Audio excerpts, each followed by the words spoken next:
I want a divorce.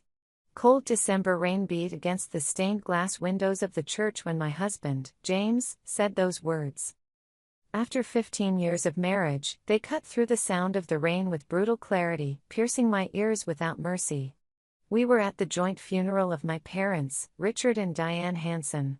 As founders of the Life Aid Foundation, they had dedicated their lives to free medical care and charitable work. The warm yet sorrowful scene reflected their legacy perfectly. And in the corner of that solemn place, my world was about to unravel. I am Kelly Hansen, a surgeon. While carrying out my duties as chief mourner with composure, I pretended not to notice the strange excitement flickering on James's face beside me. Not until he pulled me behind the church, saying, "There's something important I need to tell you." I looked at him silently.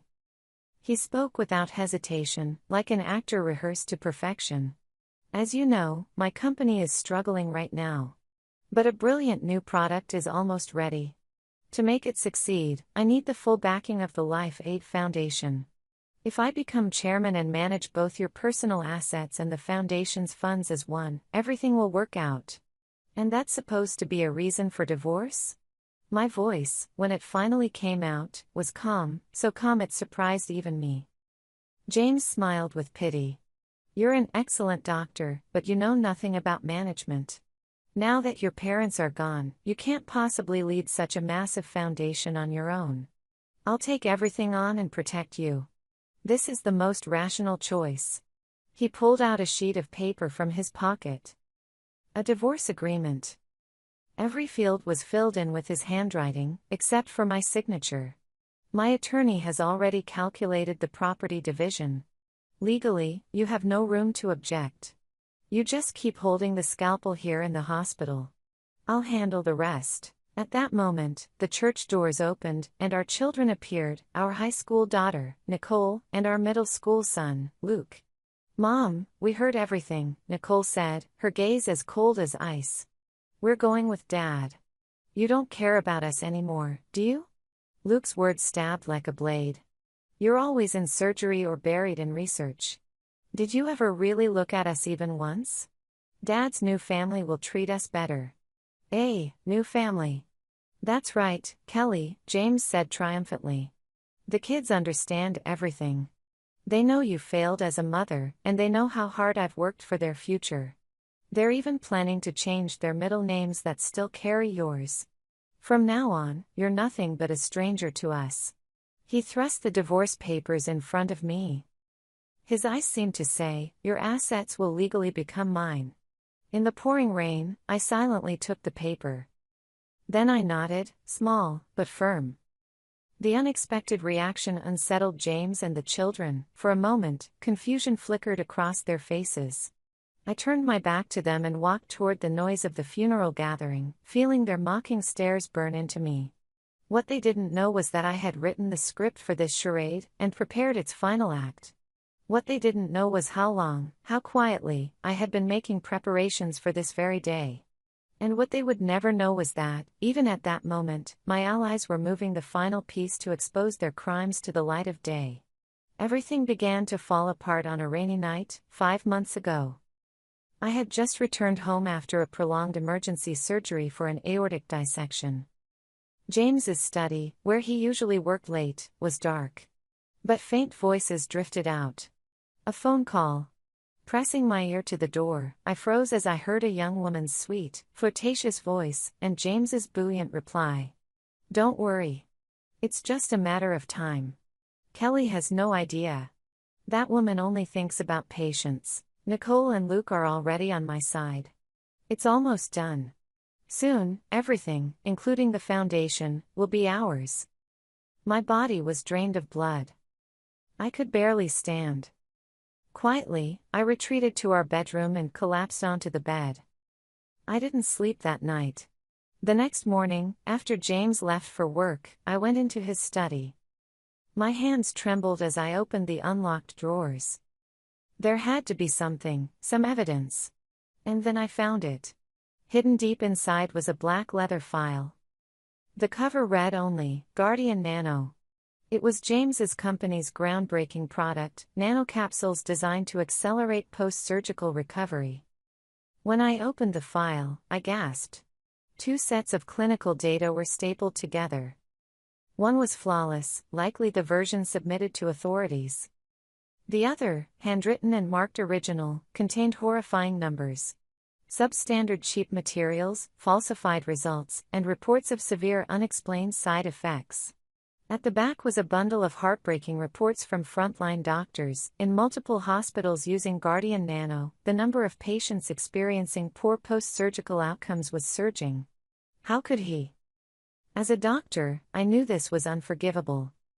It was not just fraud, but an act tantamount to murder. He was playing with human lives. Rage and despair blurred my vision. For an instant, I wanted to throw the file in his face, to scream at the man I thought I loved. When had he turned into such a monster?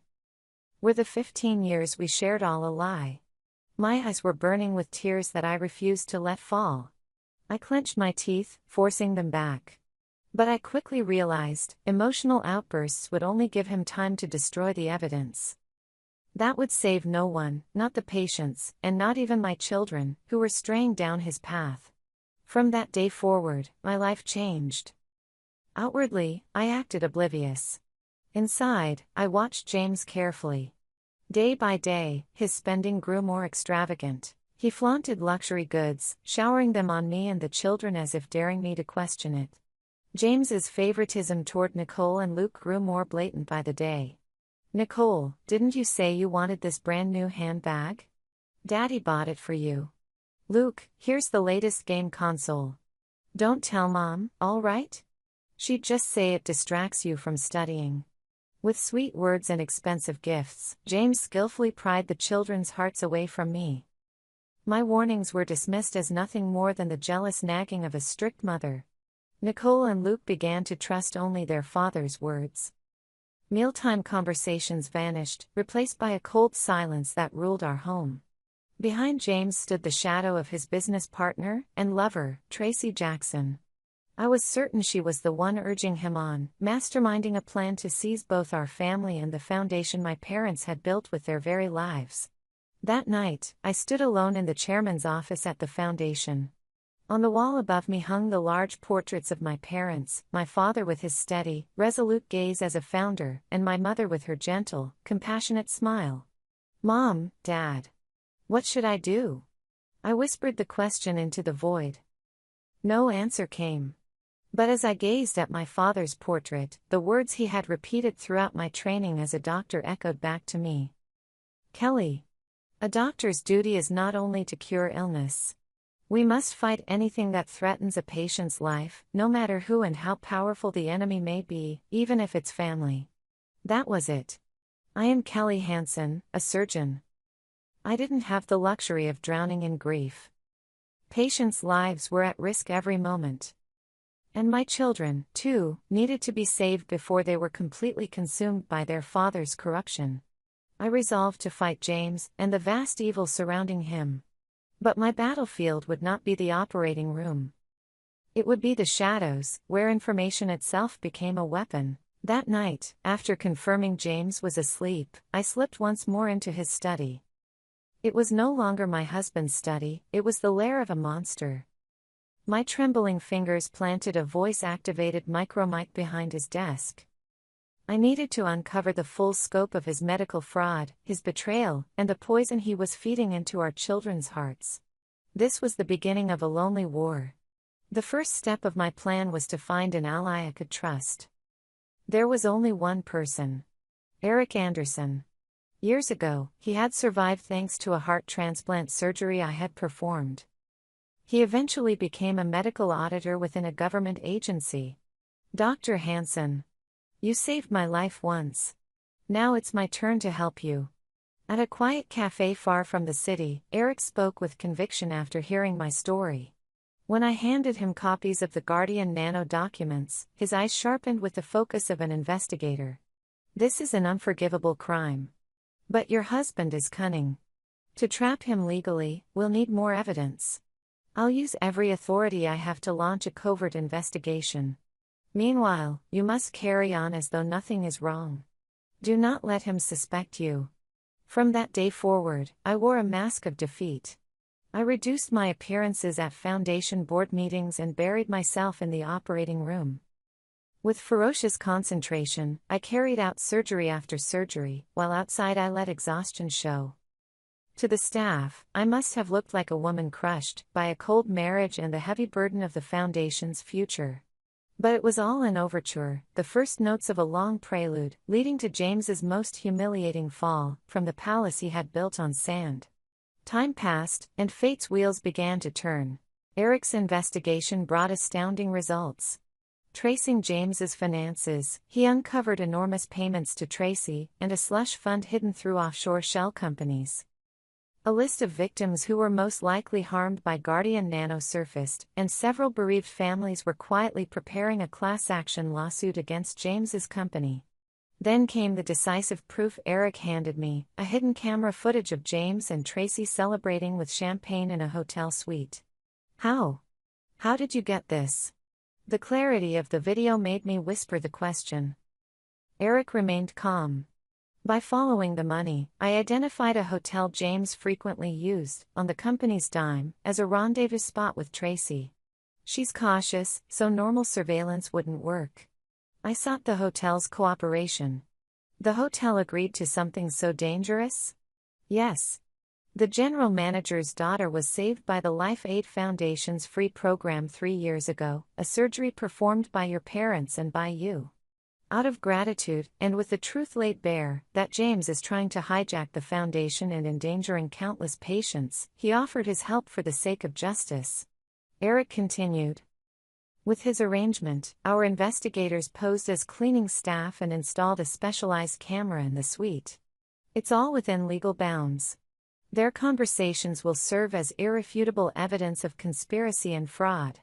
The goodwill my parents had sown, even beyond their lifetimes, lent me strength. I felt the true weight of their legacy. And on the screen, James revealed his ugliest desires. Tracy voiced her worries. James, are you sure? What if Kelly fights back at the last minute? However, before the net could ensnare them completely, the tragedy struck.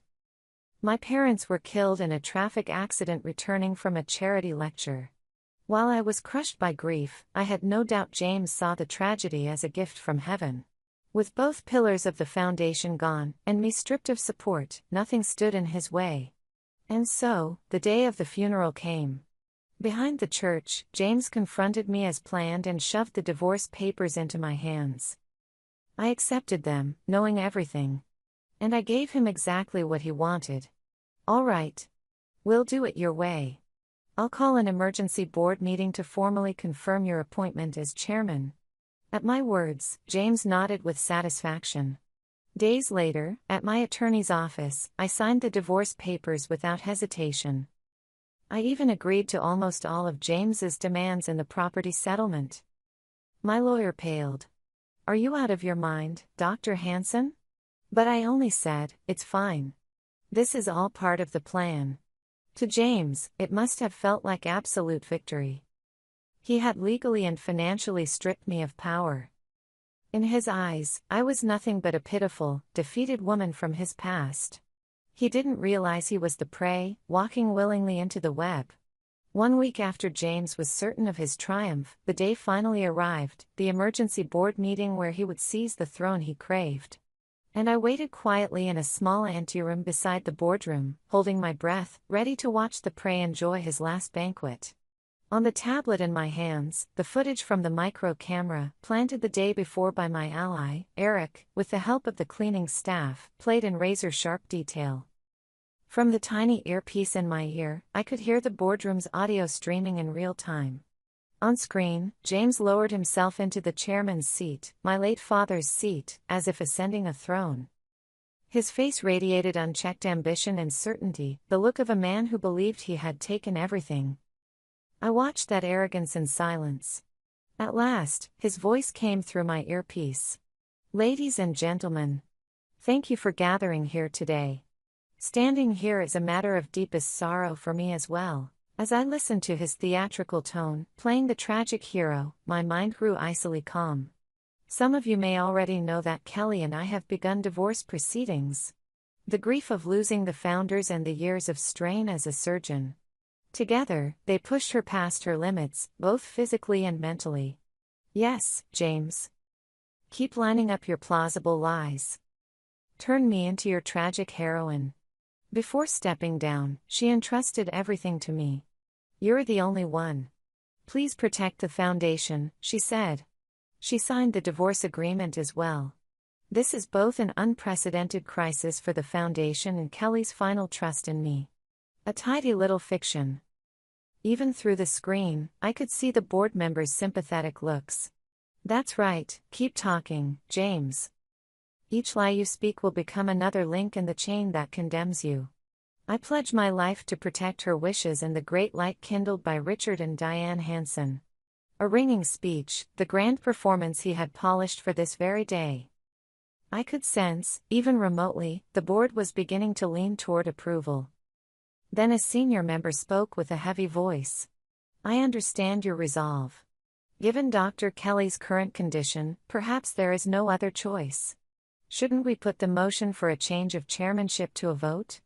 I saw the corner of James's mouth twitch upward. Now. I removed the earpiece, powered down the tablet, and rose quietly. I opened the anteroom door and walked the short corridor to the boardroom steadily, step by step. Before the heavy doors, I drew a deep breath, then opened them. There stood Kelly Hansen. But not the shattered figure the board had expected. Dressed in a white jacket, back straight, eyes clear and unwavering on the chamber, I was every inch the brilliant surgeon who had led impossible operations to success. Kelly. Why are you here? Are you all right? James asked, unable to mask his panic. I met my former husband's eyes and replied in a voice cold as ice. I'm fine, James. I'd almost missed your magnificent little performance. I walked slowly to the founder's table, the vacant seat, and sat. Ladies and gentlemen, my apologies for the interruption. Before you select a new chairman, there is a grave truth you must hear. I snapped my fingers. The doors opened again, and a man entered, Eric Anderson, a government-certified medical auditor. A murmur rippled through the room. This is Auditor Eric Anderson. For months, he has been conducting a covert investigation into a major fraud involving a medical device. That device, James, is your company's Guardian Nano. James's face was drained of color. What are you talking about? What kind of baseless slander are you making? Whether it's slander or not will be made clear right now. At my signal, Eric worked the boardroom's large display. First appeared the clinical data for Guardian Nano that James's company had submitted to the authorities, pages of immaculate figures. Then Eric brought up a second file. This is the original clinical dataset we obtained from a whistleblower. The numbers bore no resemblance to the public report. Falsified data, disguised materials, and dozens of severe adverse events, including fatalities. The board gasped. Lies. Those files are fabricated. James shouted. Unfazed, Eric presented the next evidence one after another. Photos of victims and their recorded testimonies filled the screen. My father was supposed to have a simple surgery, but afterward he died from an unexplained infection.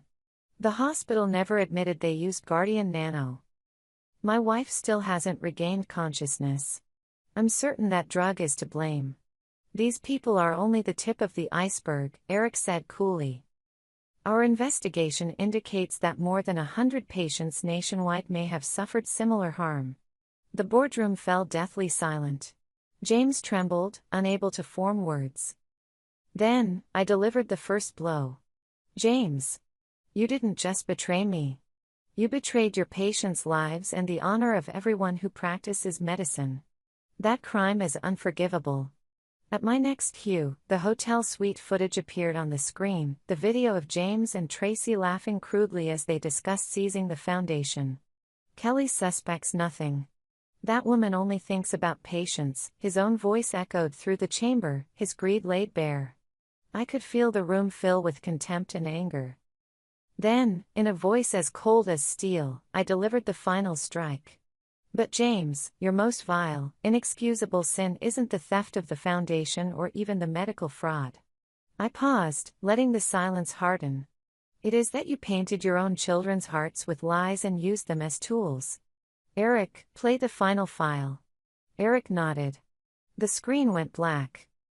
From the boardroom speakers, that accursed audio began to play. Your mother cares more about her patients than about you. Without me, you wouldn't even get into a good school. She's never once thought about your future. Listen, your father is the only one who's truly on your side. Those were the words I had heard over and over again, through the hidden microphone I'd planted in his study, words that bled me dry each time. James's sticky, honeyed voice twisting the pure trust of my beloved children, drop by drop. I steadied my trembling voice and glared at him.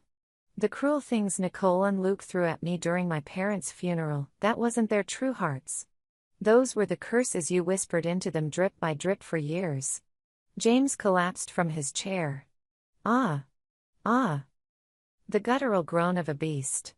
It was the sound of his ambition, and his life, ending completely. I rose to my feet. I moved for an emergency resolution. The Life Aid Foundation will file criminal charges against James and every individual connected to his company, for fraud and for professional negligence resulting in death and injury. Do I have your support? After a brief silence, every board member nodded firmly. At that moment, the doors burst open and Eric Anderson re-entered, this time with his audit team, flanked by several police officers. James, you are under arrest. Cold handcuffs clamped around his wrists as he writhed on the floor. He tried to shout something, but no one heard, or cared. The medical fraud James had committed became one of the greatest scandals of the century, shaking the nation. He, Tracy, and the company's executives all received prison sentences. His company collapsed, and a new foundation fund was established to provide lifetime compensation for the victims of Guardian Nano. My decision to expose the truth brought international praise. They called me the heroine who defended justice in medicine. The divorce agreement was annulled, and I was reinstated as the foundation's chairwoman. From that day, I wielded my authority without hesitation. One quiet afternoon, I summoned Nicole and Luke to my office. Having learned the full truth of their father's crimes, they stood before me hollow-eyed, the weight of their own betrayal crushing them. Mom! We're sorry, Nicole sobbed as she apologized. Luke wept as he repeatedly said, I'm sorry. I'm sorry. I gazed at them silently for a long moment, then spoke. The ones you owe apologies to are not me. They are the patients who lost their lives, whose futures were destroyed by your father's crimes. And they are yourselves. My voice was stern, but beneath it ran the deep current of a mother's love. I will not forgive you easily. You must learn the weight of your mistakes. Don't look to others for the answer. Think with your own mind, struggle with it, and decide how you will live. That is the first step of atonement. Nicole's shoulders shook. Luke clenched his fists in his lap, eyes fixed on the floor.